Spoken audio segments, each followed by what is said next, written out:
നമസ്കാരം. അമ്പാടിക്കണ്ണൻ്റെ അവതാരപ്പിറവി ആഘോഷിക്കുന്ന ഈ സായം സന്ധ്യയിൽ എല്ലാ സജ്ജനങ്ങൾക്കും സന്ധ്യാദീപത്തിലേക്ക് സ്വാഗതം.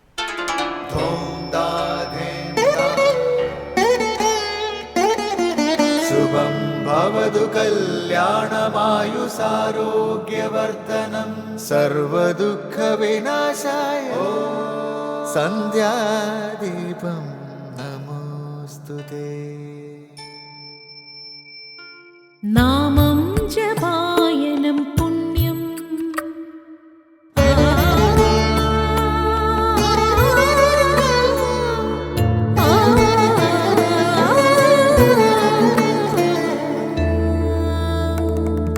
നാമം ജപായനം പുണ്യം നിരുപമദീപാങ്കുരം പോലെ സ്വരശ്രുതിലയവരമതുലം ദീവാങ്കണം മോക്ഷ സംഗീതസാരം നീളും വഴിത്താരയിൽ ജീവതാരം മന്ത്രാലാപം മായാവിൻ നിൻ പ്രസാദം.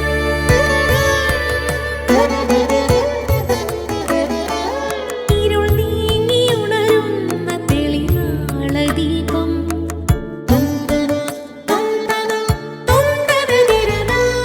ഇരുൾ നീങ്ങിയുണരുന്ന തെളിനാളദീപം പ്രണവാമൃതം ചൊരിയുന്ന ദീപം. ദീപം ദീപം ദീപം ദീപം സന്ധ്യാദീപം.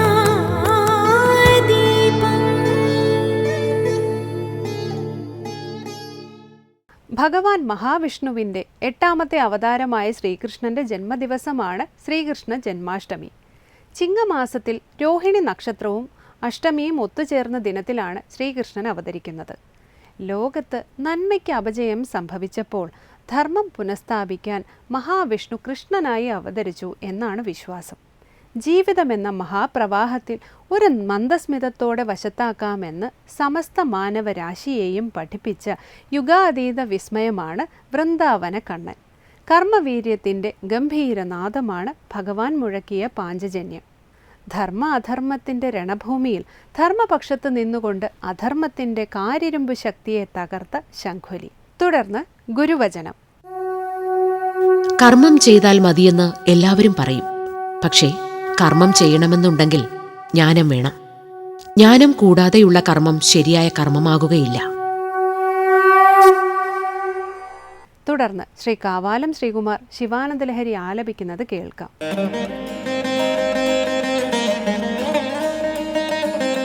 കദാ വാ കൈലാസേ കനകമണിസൗധേ സഹഗണൈഃ വസൻ ശംഭോരഗ്രേ സ്ഫുടഘടിതമൂർധാഞ്ജലിപുടഃ വിഭോ സാംബ സ്വാമിൻ പരമശിവ പാഹീതി നിഗദൻ വിധാതॄണാം കൽപ്പാൻ നിമിഷമിവ നേഷ്യാമി സുഖതഃ.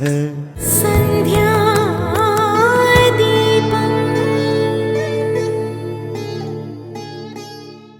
ഇനി ശങ്കരസ്തോത്രാമൃതം.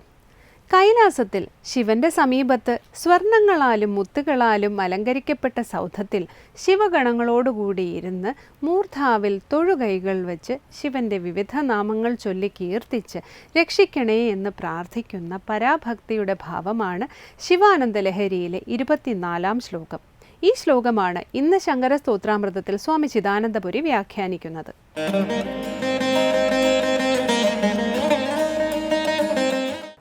ശിവാനന്ദ ലഹരിയിൽ 23 ശ്ലോകങ്ങൾ നമ്മൾ ശ്രദ്ധിച്ചു.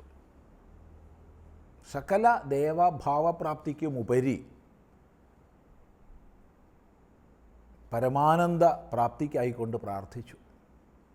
പരമമായ ദേവപദവി ലഭിച്ചാൽ പോലും കൃതാർത്ഥതയാവില്ല എന്ന് വെളിപ്പെടുത്തി. തുടർന്ന് തൻ്റെ ആ ഒരു പരാഭക്തിയുടെ ഭാവം പ്രകടിപ്പിക്കുകയാണ്. കൈലാസേ കനകമണി സൗധേ ഗണൈഹി സഹ വസൻ ശംഭോ അഗ്രേ സ്ഫുടഘടിതമൂർധാഞ്ജലിപുട അഹം കദാ വാ വിഭോ സാംബ സ്വാമിൻ പരമശിവ പാഹി പാഹി ഇതി നിഗതൻ വിധാതൃണാം കൽപ്പാൻ നിമിഷമിവ നേഷ്യാമി സുഖതഃ. ഒരു ചോദ്യമാണ്. ശ്ലോകം മുഴുവൻ ചേർന്നാൽ ഒറ്റ ചോദ്യമാണ്. അല്ലയോ ഭഗവാനെ, കൈലാസത്തിൽ കനകമണി സൗധത്തിൽ, കനകമണി സൗധം എന്ന് പറഞ്ഞാൽ കനകത്താലും മണികളാലും അലങ്കരിക്കപ്പെട്ട സൗധം, കൈലാസത്തിൽ ശിവൻ്റെ ആലയത്തിൽ കൈലാസ പർവ്വതത്തിൽ സ്വർണം കൊണ്ടും രത്നങ്ങളെ കൊണ്ടും അലങ്കരിക്കപ്പെട്ട മഹാസൗധത്തിൽ ശിവഗണങ്ങളോടുകൂടി, ഗണൈഹി സഹ, ശിവഗണങ്ങളോടുകൂടെ വസിക്കുന്നവനായിട്ട്, എവിടെ വസിക്കുന്നവനായിട്ട്? ശംഭോരഗ്രേ, ശംഭുവിൻ്റെ തൊട്ട് മുന്നിൽ ഭഗവാൻ അഭിമുഖമായിട്ട് ഗണങ്ങളോടുകൂടി ചേർന്ന് വസിച്ച്. എങ്ങനെ വസിച്ച്? സ്ഫുടഘടിത മൂർധാഞ്ജലിപുട, സ്ഫുടമായി, സ്പഷ്ടമായി, വ്യക്തമായി മൂർധാവിൽ അഞ്ജലിപുടത്തെ ബന്ധിച്ചുകൊണ്ട്.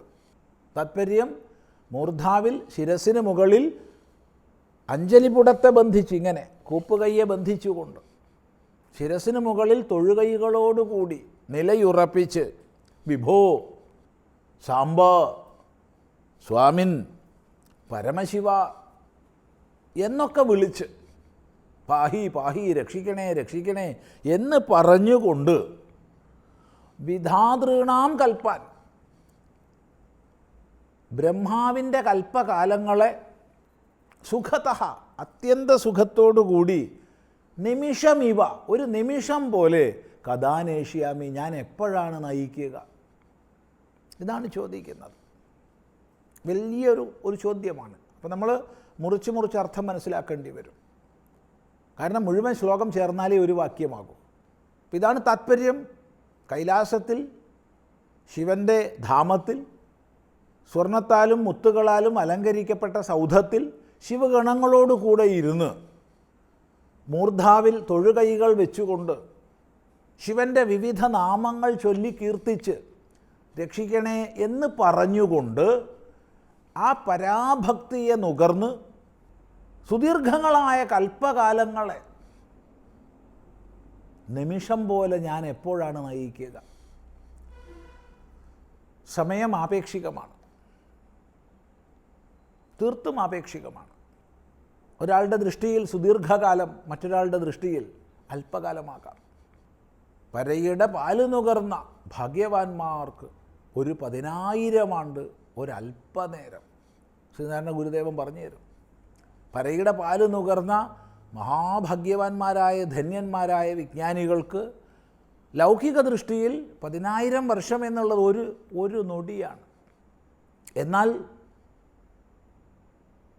നമ്മൾ പ്രകൃതിക്ക് അധീനരായി പോയാലോ ഒരു നിമിഷം 10,000 ആണ്ട് പോലെ തോന്നിയെന്നും വരും. അപ്പോൾ തീർത്തും ആപേക്ഷികമാണ് കാലം. സകല സൃഷ്ടിയും നടക്കുന്ന കാലമാണ് കൽപ്പകാലം, സുദീർഘമായ കാലം. ആ കൽപ്പകാലത്തിൻ്റെ ആരംഭത്തിൽ ബ്രഹ്മാവ് സൃഷ്ടിജാലങ്ങളെ ചെയ്യുന്നു. കൽപ്പത്തിൻ്റെ ഒടുവിൽ എല്ലാം പ്രളയത്തെ പ്രാപിക്കുന്നു. വീണ്ടും അടുത്ത കൽപ്പത്തിൽ സൃഷ്ടി ആരംഭിക്കുന്നു, വീണ്ടും ഒടുവിൽ പ്രളയത്തെ പ്രാപിക്കുന്നു. അതിനിടയ്ക്ക് സുദീർഘമായ കാലമാണ്. അനേക ലക്ഷം, അനേക കോടി കൊല്ലങ്ങൾ ചേർന്ന ഒരു കാലമാണ് അതിനിടയ്ക്ക് പോകുന്നത്. അപ്പം ഇത്രയും സുദീർഘമായ കാലം ഒരു നിമിഷം പോലെ ഞാൻ എന്നാണ് നയിക്കുക? താത്പര്യം, പരമശിവനിലുള്ള പരാഭക്തിയിൽ കാലത്തെ അതിക്രമിച്ചവനായി ഞാൻ എന്ന് തീരും? ഇതാണ് ചോദിക്കുന്നത്. അതിനെ വിസ്തരിച്ച് പറയുകയാണ്. കൈലാസം എന്ന് പറഞ്ഞാൽ ശിവൻ്റെ ധാമമാണ്, പ്രസിദ്ധമാണ്. അപ്പോൾ എന്താണ് എൻ്റെ ശരിയായ ഭാവം? എൻ്റെ പാരമാർത്ഥികമായ ഭാവം എന്താണ്? ആ ബോധമാണ് കില ആസം. അതിലാണ് കൈലാസം. തൻ്റെ പാരമാർത്ഥികമായ ഭാവത്തിലുള്ള ഉറച്ചിരിപ്പ്, അതാണ് ശിവൻ്റെ ധാമം. ആ ശിവൻ്റെ ധാമത്തിൽ ഇരുന്നു കൊണ്ട് ഞാൻ എപ്പോൾ കാലത്തെ അതിക്രമിക്കും എന്നാണ് ഇവിടെ ചോദിക്കുന്നത്. ഒന്നുകൂടി നമുക്ക് ആ ശ്ലോകം വിചാരത്തിന് വിധേയമാക്കാം. അടുത്ത പ്രാവശ്യമാവട്ടെ.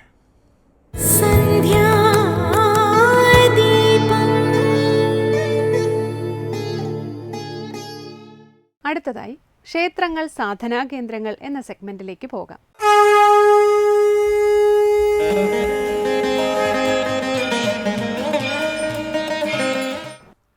നമസ്കാരം. ലോകത്തിലെ എല്ലാ മതചിന്തകളും ആരംഭിക്കുന്നത് ഈ പ്രപഞ്ചത്തിൻ്റെ ഉൽപ്പത്തി എങ്ങനെ ഉണ്ടായി എന്നുള്ള വിഷയത്തിൽ നിന്നാണ്. ഗുഹാമനുഷ്യൻ തൊട്ട് ഏറ്റവും ആധുനിക സയൻറ്റിസ്റ്റുകൾ ഉൾപ്പെടെ പ്രപഞ്ചോൽപ്പത്തിയുടെ രഹസ്യങ്ങളെ തേടി നടന്നവരാണ് എന്നതാണ് യാഥാർത്ഥ്യം. ശിവനും ശക്തിയും ഒന്നായി ചേർന്നിരിക്കുന്ന അവസ്ഥയാണ് പ്രപഞ്ചം എന്ന് തന്ത്രം പറയുന്നു. സാഖ്യദർശനത്തിൽ പ്രകൃതിയും പുരുഷനും ഒന്നായി ചേർന്നിരിക്കുന്ന അവസ്ഥയാണ് പ്രപഞ്ചം എന്ന് പറയുന്നുണ്ട്. പ്രകൃതിയും പുരുഷനും ഒന്നായി ചേർന്നിരിക്കുന്ന ആ അവസ്ഥ നമുക്ക് ഒരു ക്ഷേത്രം എന്ന് പറയുന്ന സംവിധാനത്തിൽ വളരെ പ്രബലമായി വളരെ വ്യക്തമായി നമുക്ക് കാണുവാൻ സാധിക്കും. പ്രപഞ്ചത്തിൻ്റെ രഹസ്യത്തെ ചിന്തിക്കുമ്പോൾ ഉദാഹരണമായി ഒരു ഗ്ലാസ് പാലിൽ നമുക്ക് ഈ പാലിൻ്റെ മൂലകങ്ങളെയും ജലാംശത്തെയും വേർതിരിച്ചാൽ ഇതിന് പാലെന്ന് പറയുന്നൊരവസ്ഥ ഇല്ലാതെയാകുന്നു എന്ന് നമ്മൾ പറയും. കാരണം പാലിൽ നിന്ന് പാലിൻ്റെ ഘടകങ്ങളെയൊക്കെ വേർതിരിച്ചാൽ പിന്നെ അത് പാലല്ല.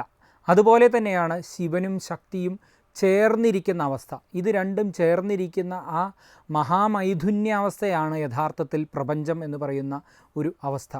ഇവിടെ പ്രകൃതി പുരുഷൻ, ശിവൻ ശക്തി എന്ന് പറയുന്നത് ഒരു സ്ത്രീ പുരുഷ ലിംഗ വ്യത്യാസത്തിലല്ല നമ്മൾ മനസ്സിലാക്കേണ്ടത്. ഒരു ക്ഷേത്രപ്രതിഷ്ഠാ സംവിധാനത്തിൽ നമുക്ക് ഈ ഒരു വിഷയത്തെ സമീപിക്കേണ്ടത് നമുക്ക് വിഗ്രഹാരാധനയുമായി ബന്ധപ്പെട്ട് വിഗ്രഹത്തെ പുരുഷാത്മകമായിട്ടും പീഠത്തെ പ്രകൃത്യാത്മകവുമായിട്ടാണ് പ്രതിഷ്ഠിക്കുന്നത്. അതേപോലെ തന്നെ ഈ പ്രപഞ്ചത്തിൽ നമ്മളുടെ ശരീരം എന്ന് പറയുന്നത് ശിവൻ്റെയും ശക്തിയുടെയും അല്ലെങ്കിൽ പ്രകൃതിയുടെയും പുരുഷൻ്റെയും സംയോഗ ഫലമാണ്. കാണപ്പെടുന്നതൊക്കെ പ്രകൃതിയും കാണപ്പെടാതെ അകമേ സ്ഫുരിക്കുന്നത് ശിവനുമാണ് എന്നാണ് സാമാന്യമായി നമ്മൾ പറയുക.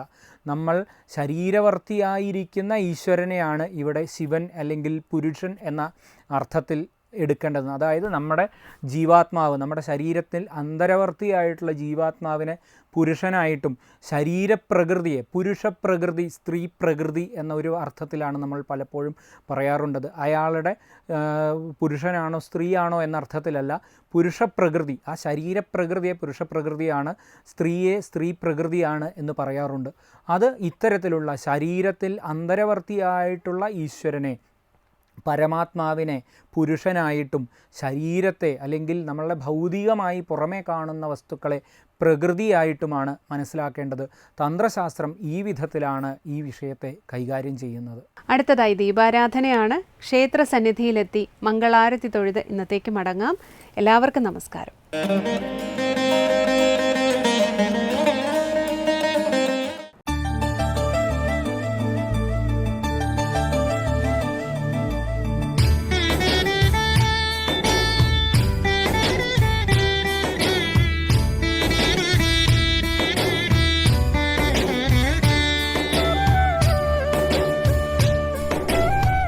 കേരളത്തിലെ പ്രസിദ്ധങ്ങളായ ശ്രീകൃഷ്ണസ്വാമി ക്ഷേത്രങ്ങളിലൊന്നാണ് മലയിൻകീഴ് ശ്രീകൃഷ്ണസ്വാമി ക്ഷേത്രം. മലയിൻകീഴിൻ്റെ ദേശപ്പെരുമ ക്ഷേത്രവുമായി ബന്ധപ്പെട്ടിരിക്കുന്നു.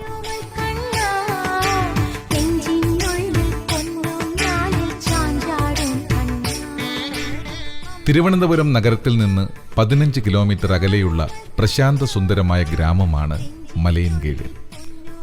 മൂക്കുന്നിമലയ്ക്കും എള്ളുമലയ്ക്കും മാങ്കുന്നുമലയ്ക്കുമിടയിൽ പേരിനെ അന്വർത്ഥമാക്കുന്ന താഴ്വാര പ്രദേശം. ചതുർബാഹുവായ മഹാവിഷ്ണു ശ്രീകൃഷ്ണ സങ്കല്പത്തിൽ ആരാധിക്കപ്പെടുന്ന പുണ്യസ്ഥലിയാണ് മലയിൻകീഴ് ശ്രീകൃഷ്ണസ്വാമി ക്ഷേത്രം.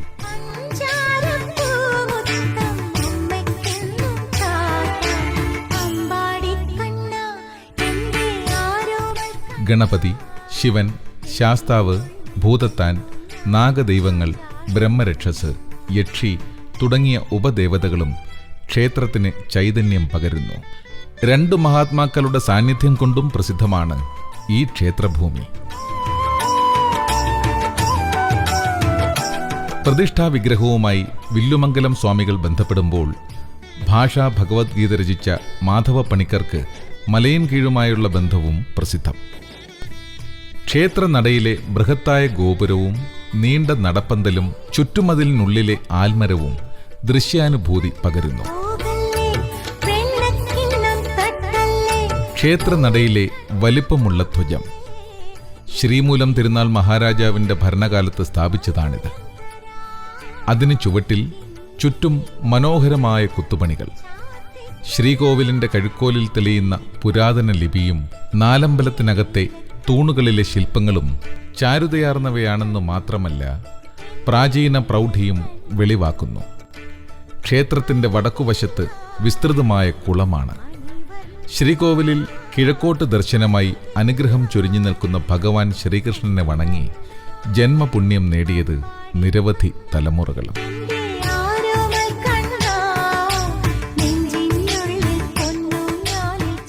പീതാംബരധാരിയായ മൗലിയിൽ മയിൽപീലി ചാർത്തിയ വേണുഗോപാലനായ കണ്ണൻ ഈ ക്ഷേത്രത്തിൽ അനന്ത ചൈതന്യമായി ആയിരമായിരം ഹൃദയങ്ങൾക്ക് ആശ്വാസമേകുന്നു.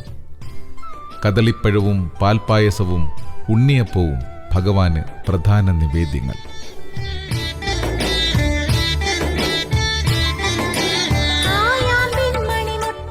മലയൻകീഴ് ശ്രീകൃഷ്ണസ്വാമി ക്ഷേത്രത്തിന് അനന്തപുരിയിലെ ശ്രീ പത്മനാഭസ്വാമി ക്ഷേത്രത്തോളം പഴക്കമുണ്ടെന്നാണ് യശശരീരനായ പണ്ഡിതവര്യൻ ശൂരനാട് കുഞ്ഞൻപിള്ള രേഖപ്പെടുത്തിയിട്ടുള്ളത്. ഐതിഹ്യങ്ങളും വായ്മൊഴി കഥകളും കൊണ്ട് ക്ഷേത്രപ്പഴമ പ്രസിദ്ധം. കഥകളിലൊന്നും അതിഭാവുകത്വമില്ല. എല്ലാം കൺമുന്നിൽ കണ്ട പോലെ. തലമുറകൾ പറഞ്ഞു പോകുന്ന ഈശ്വര ചൈതന്യമുള്ള കഥകൾ. ഓരോ ദേശത്തെയും ക്ഷേത്രങ്ങളിൽ പ്രതിഷ്ഠാസങ്കല്പത്തിനനുസരിച്ച് ആചാരങ്ങളിൽ വ്യത്യാസമുണ്ട്.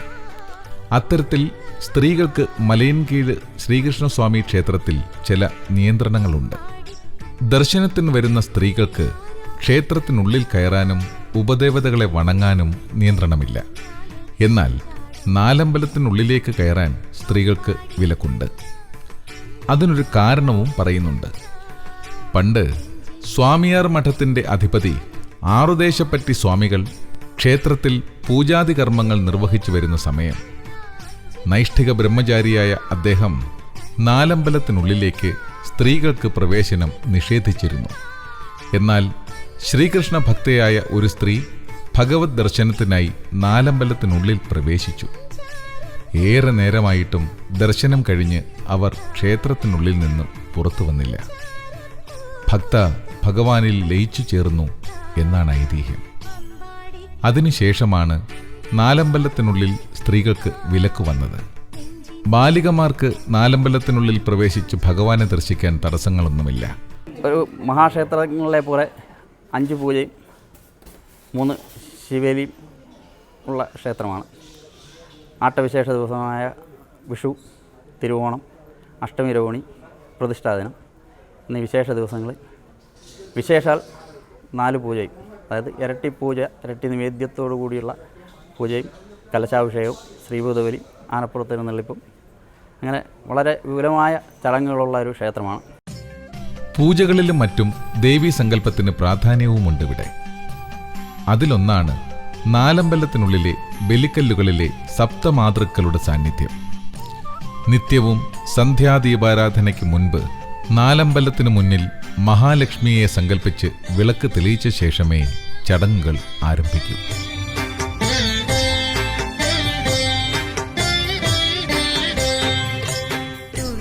മതിലകം രേഖകൾ ഉൾപ്പെടെയുള്ളവയിൽ മലയൻകീഴ് ശ്രീകൃഷ്ണസ്വാമി ക്ഷേത്രത്തെക്കുറിച്ച് പറയുന്നുണ്ട്.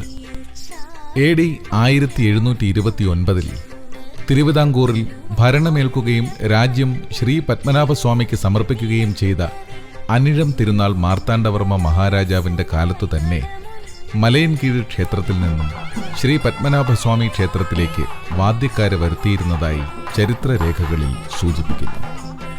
മലയൻകീഴ് ശ്രീകൃഷ്ണസ്വാമി ക്ഷേത്രത്തെ പ്രശസ്തമാക്കിയതിനു പിന്നിൽ കുട്ടിക്കുഞ്ഞു തങ്കച്ചിയുടെ കവിതകൾക്കും പ്രധാന പങ്കുണ്ട്. ഭഗവാനെക്കുറിച്ചുള്ള അവരുടെ കവിതകൾ മുമ്പ് അനന്തപുര നിവാസികൾ ഭക്തിയോടെ ചൊല്ലിയിരുന്നു.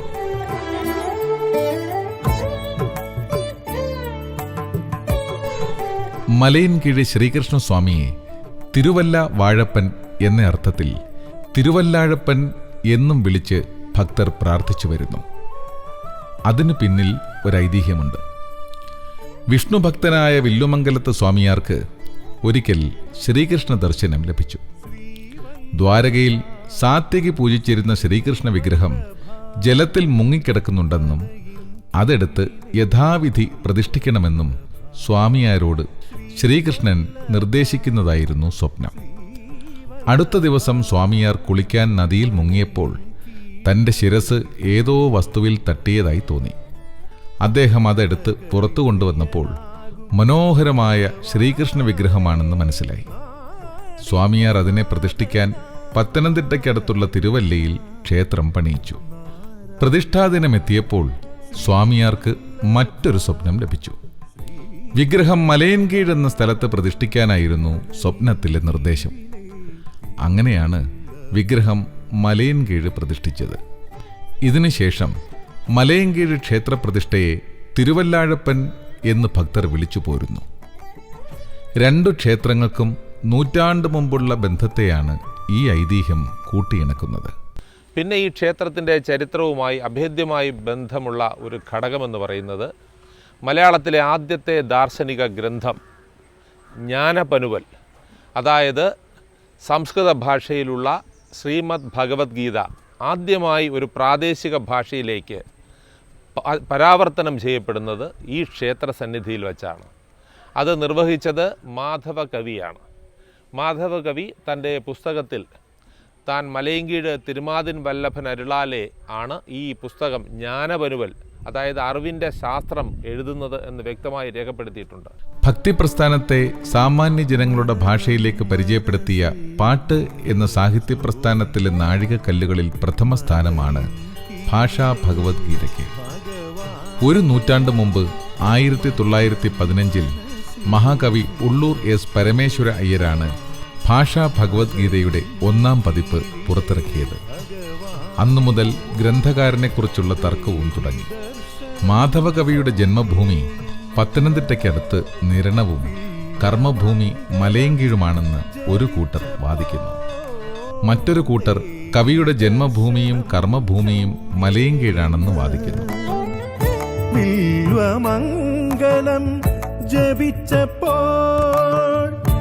ചിങ്ങമാസത്തിലെ തിരുവോണം, വിഷു, അഷ്ടമി രോഹിണി, മകരമൊന്ന്, മിഥുനമൊന്ന് എന്നിവ മലയൻകീഴ് ശ്രീകൃഷ്ണസ്വാമി ക്ഷേത്രത്തിലെ വിശേഷ ദിവസങ്ങളാണ്.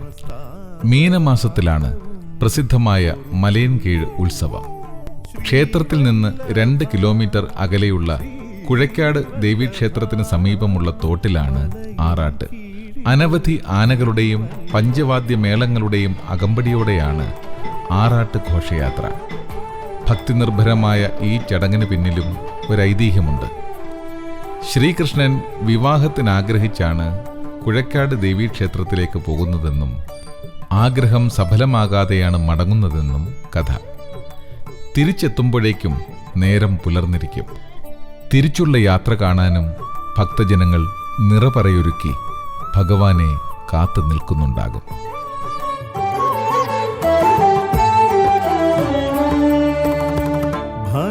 ഭഗവദ്ഗീതയ്ക്ക് പരിവർത്തനം പവിത്രമാം തൃപാദ വരദാനം.